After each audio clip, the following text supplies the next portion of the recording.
और चलिए अब आगे बढ़ेंगे छत्तीसगढ़ की खबरों के साथ, जहां कांकेर दौरे पर डिप्टी सीएम अरुण साव सर्व आदिवासी समाज के साथ महत्वपूर्ण बैठक करेंगे। विकास योजनाओं पर विस्तृत तौर पर समीक्षा होगी। आत्मसमर्पित नक्सलियों से भी मुलाकात करेंगे। बोड़ा गांव के जन समस्या शिविर में शामिल होंगे। तो सर्व आदिवासी समाज के साथ महत्वपूर्ण बैठक करने वाले हैं। साथ ही विकास योजनाओं पर विस्तार से समीक्षा की जाएगी। जन समस्या शिविर में भी शामिल होंगे, जहां लोग अपनी समस्याएं लेकर पहुंचेंगे और उनकी समस्याओं का समाधान करते हुए नजर आएंगे। बोड़ा गांव के जन समस्या शिविर में खुद पहुंचेंगे, लोगों की समस्याएं सुनेंगे और मौके पर निस्तारण की भी उम्मीद। कांकेर दौरे पर डिप्टी सीएम अरुण साव, वहीं डिप्टी सीएम के दौरे को देखते हुए प्रशासन प्रबंधन पूरी तरह से अलर्ट मोड पर नजर आ रहा है।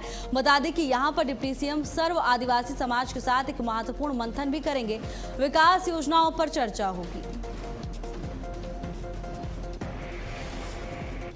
और वहीं उप मुख्यमंत्री विजय शर्मा ने अपने नारायणपुर प्रवास के दौरान पुनर्वास केंद्र पहुंचकर पुनर्वासित युवाओं से आत्मीय संवाद किया। इस अवसर पर वन एवं पर्यावरण मंत्री केदार कश्यप भी मौजूद रहे।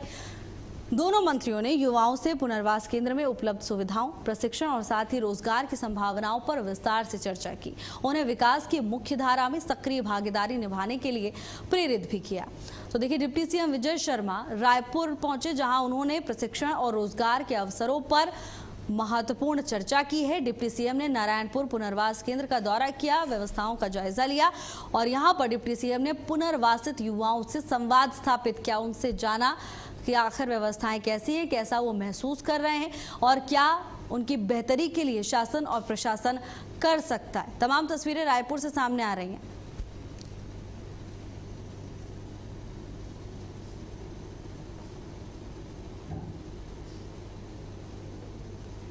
डिप्टी सीएम ने नारायणपुर पुनर्वास केंद्र का दौरा किया।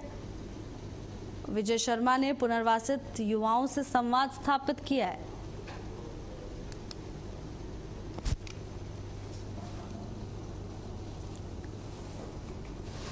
और इस दौरान पुनर्वास केंद्र में उपलब्ध सुविधाओं, प्रशिक्षण और रोजगार की संभावनाओं पर भी विस्तार से चर्चा हुई है। विकास की मुख्य धारा में सक्रिय भागीदारी निभाने के लिए उन्हें प्रेरित करने का काम डिप्टी सीएम की ओर से किया गया। तमाम बड़े चेहरे भी इस दौरान उनके साथ मौजूद नजर आए। मंच पर तमाम प्रशासनिक अधिकारी भी कार्यक्रम का हिस्सा बने। पुनर्वास से पुनर्जीवन कार्यक्रम का थीम रखा गया। और वहीं छत्तीसगढ़ के कांकेर जिले के किस्कोड़ो गांव में एक ऐतिहासिक तस्वीर देखने को मिली। जिस जगह कभी नक्सलियों की चौपाल लगती थी, वहीं अब उप मुख्यमंत्री विजय शर्मा ने ग्रामीणों के साथ जन चौपाल लगाई।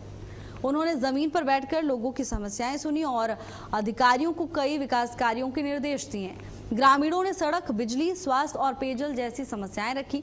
उप मुख्यमंत्री ने कहा कि किस्कोड़ो को आदर्श ग्राम के तौर पर विकसित किया जाएगा। ग्रामीणों ने कहा कि जो गांव कभी डर और नक्सलवाद की पहचान था, आज वहां विकास और लोकतंत्र की नई शुरुआत हो रही है। तो देखिए ये खास तस्वीर आपकी टेलीविजन स्क्रीन पर। छत्तीसगढ़ के बालोद जिले में जिला प्रशासन ने अतिक्रमण हटाओ अभियान अब और तेज कर दिया है। मानपुर रोड पर सालों से किए गए अवैध कब्जे को हटाया जा रहा है, जिससे सड़कें अब और चौड़ी होंगी, यातायात व्यवस्था अब और बेहतर होगी। स्थानीय लोगों का कहना है कि इस अभियान से आम लोगों को राहत मिलेगी, आवागमन सुरक्षित होगा। प्रशासन का उद्देश्य सरकारी जमीन को कब्जा मुक्त कराना है, जिससे नगर को सुनियोजित विकास मिल सके। लोगों ने मांग की है कि कार्रवाई पूरी निष्पक्षता के साथ सभी अतिक्रमणकारियों पर समान रूप से की जाए। तो देखिए, प्रशासन का पीला पंजा चला है अतिक्रमण पर और यह अभियान अब लगातार तेज होता हुआ दिखाई दे रहा है। मानपुर रोड से सालों पुराने अतिक्रमण पर यह बड़ी कार्रवाई की गई है। और देखिए, अतिक्रमण हटाने से शहर की यातायात व्यवस्था में बदलाव आएगा। सड़कें और चौड़ी हो जाएंगी, आवागमन प्रभावित होगा, रास्ते और सुगम होंगे, आसानी से यात्रा लोग कर सकेंगे। प्रशासन का उद्देश्य है कि सरकारी जमीन को कब्जा मुक्त कराया जा सके, जिससे नगर का जो विकास है उसे और सुनियोजित तरीके से आगे बढ़ाया जा सके, विकास की गति को बढ़ाया जा सके। अतिक्रमण हटाने से शहर की यातायात व्यवस्था पर अच्छा खासा प्रभाव देखने को मिलेगा। अधिकारी और कलेक्टर महोदय को मैंने लेटर लिखा था। उसके बाद कलेक्टर मैडम ने अनुभागीय अधिकारी को बोला कि रोड में अवैध कब्जा हो रहा है और अवैध कब्जा होने के साथ साथ रोड में जैसे आवाजाही और स्कूल के बच्चे जो पढ़ाई करते हैं उनको बहुत ही दिक्कत का सामना करना पड़ता है। जैसे साइकिल वगैरह रखने के लिए, और होटल वगैरह हो जाता है, कपड़ा का दुकान हो जाता है, गन्ना रस की दुकान हो जाती है, तो वहाँ पर बच्चों के लिए साइकिल रखने की व्यवस्था नहीं रहती। इसी कारण मैंने आवेदन लगाया था, तो उसका बहुत ही अच्छे ढंग से आज कब्जा हटाया। काफ़ी दिनों से था, नगर पंचायत द्वारा नियमानुसार उन्हें नोटिस दिया गया, 3-4 नोटिस, उसके बावजूद भी नहीं हटाया जा रहा था। और बार बार स्कूल प्रबंधन से भी आवेदन आता रहा। तो उसी तारतम्य में आज अतिक्रमण हटाने की कार्रवाई की गई है। वो बाजार चौक और बस स्टैंड और विवेकानंद चौक का तिराहा था, और ट्रैफिक हमेशा रहता है, और पूर्व माध्यमिक शाला है, और इस नगर का सबसे बड़ा स्कूल है। वहाँ बच्चों का आना जाना और ट्रैफिक बहुत ज़्यादा रश रहता है।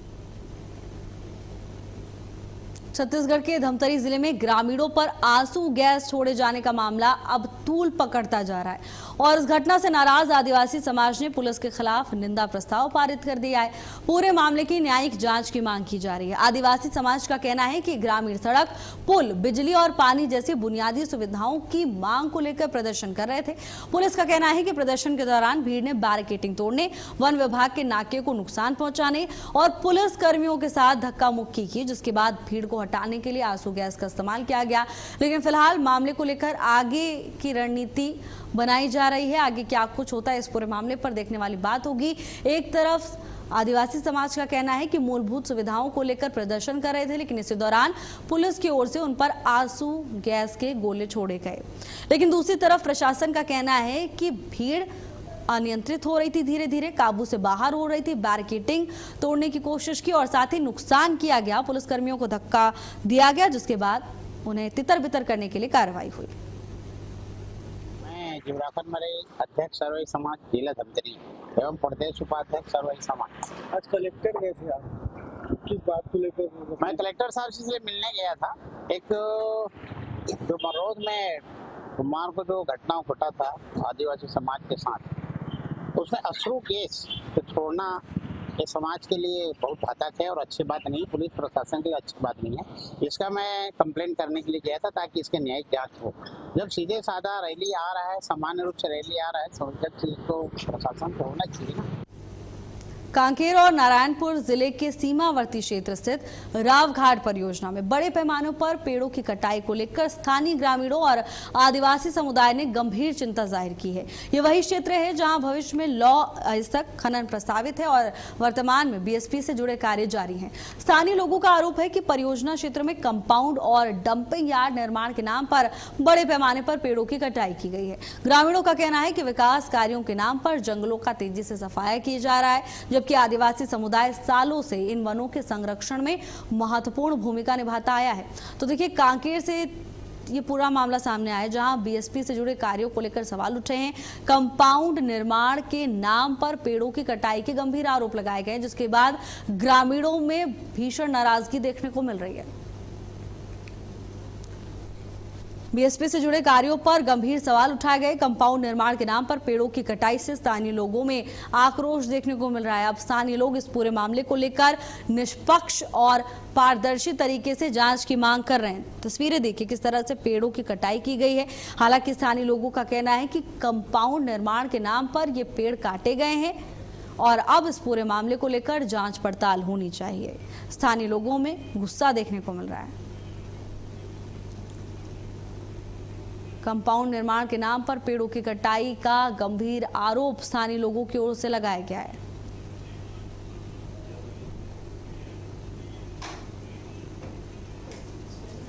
तो देखिए, ग्रामीणों की ओर से कहा गया कि विकास कार्यों के नाम पर जंगलों का तेजी से सफाया किया जा रहा है, तो वहीं आदिवासी समुदाय सालों से इनके संरक्षण में भूमिका निभा रहा है।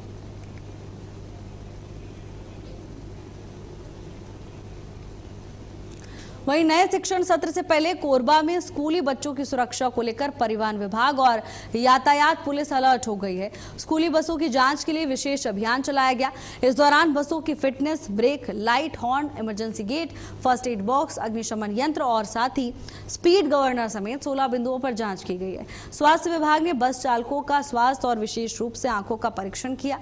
यातायात पुलिस ने चालकों को ट्रैफिक नियमों का पालन करने की हिदायत दे दी है। जिन बसों में खामियां मिली उन्हें तुरंत सुधारने के निर्देश दिए गए हैं। अधिकारियों ने कहा कि बच्चों की सुरक्षा से किसी भी तरह का समझौता नहीं होगा। तो देखिए 16 बिंदुओं पर स्कूल बसें जांची गई हैं, साथ ही नेत्र परीक्षण किया है प्रशासन ने चालकों का। ये साफ संकेत दिया, ये साफ कहा है कि बच्चों की सुरक्षा से बिल्कुल भी कॉम्प्रोमाइज नहीं किया जाएगा। नए सत्र की शुरुआत से पहले जहां बच्चे अपनी तैयारियां करते हुए नजर आते हैं, तो वहीं प्रशासन भी बच्चों की सुरक्षा को लेकर सतर्क नजर आ रहा है। सत्र शुरू होने वाले हैं, इस कारण कोरबा जिले के जितने बसें हैं यहाँ स्टेडियम में ला के चेक किया जा रहा है, जिसमें अभी नेत्र परीक्षण किया जा रहा है, आई टेस्ट वगैरह किए जा रहे हैं और जो जिसमें ये जो कागजात वगैरह नहीं रहते हैं, फिटनेस नहीं रहते हैं, उसको देखा जा रहा है। फायर ब्रिगेड के जो टूल्स रहते हैं उसको सब चेक किया जा रहा है। वहीं मुंगेली में एक और प्रशासन आगर नदी के संरक्षण और सौंदर्यीकरण की तैयारी कर रहा है। वहीं दूसरी तरफ अवैध रेत खनन धड़ल्ले से जारी है।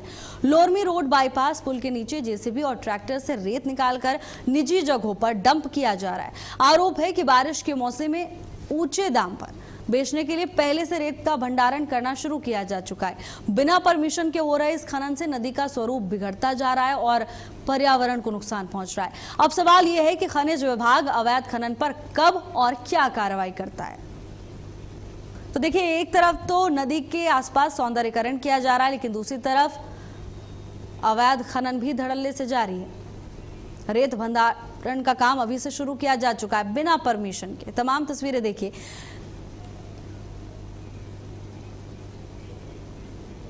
खबरों में मेरे साथ बस इतना ही, लेकिन एक नजर सुर्खियों की ओर।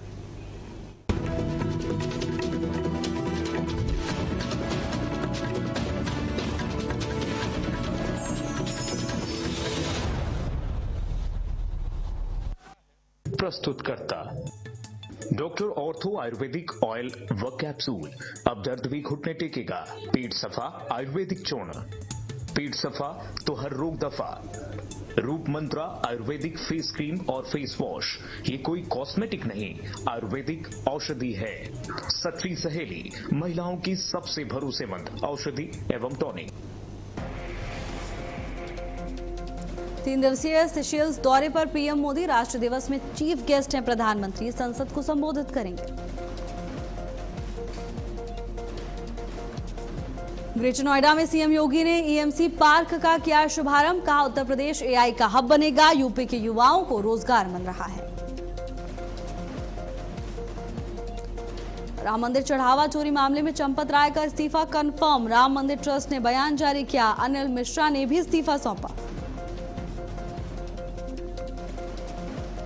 महाराष्ट्र में परीक्षा से एक दिन पहले टीईटी का पेपर लीक हुआ। मामले में पुलिस की छापेमारी जारी है। लीक के बाद कल होने वाली परीक्षा को रद्द किया गया।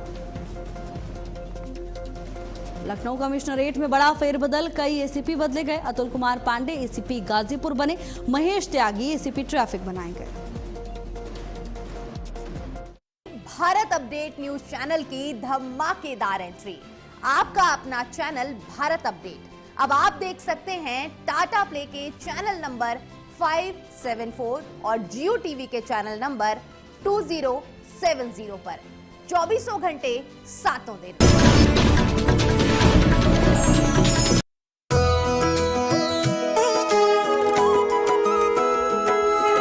गंगा पुकारे आओ रे, हर हर शंभू गाओ रे।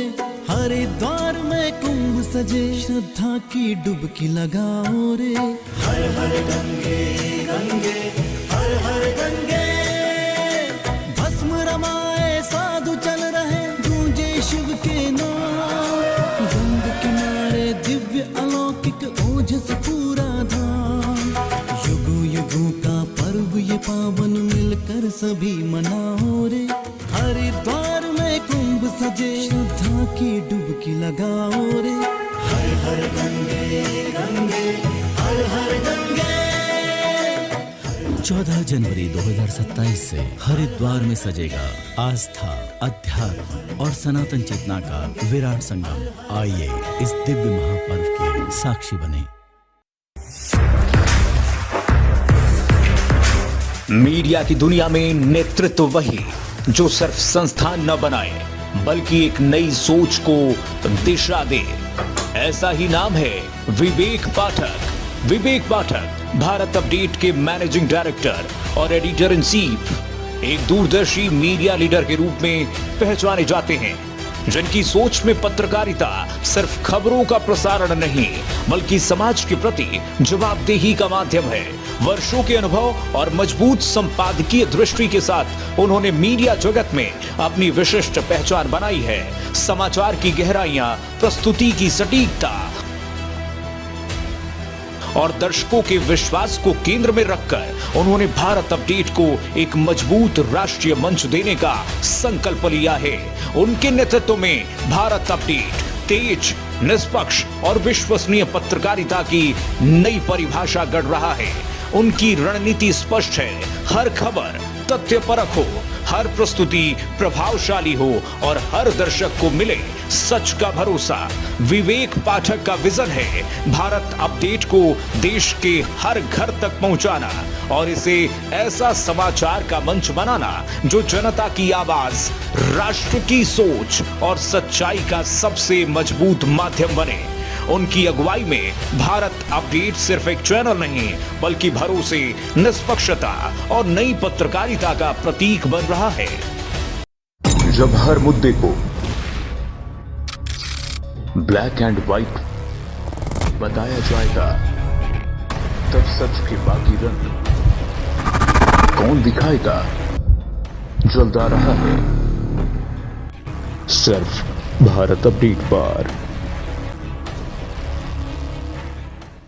खबरों की दुनिया में भारत अपडेट न्यूज चैनल की धमाकेदार एंट्री। आपका अपना चैनल भारत अपडेट अब आप देख सकते हैं टाटा प्ले के चैनल नंबर 574 और जियो टीवी के चैनल नंबर 2070 पर 24 घंटे 7 दिन। जब हर मुद्दे को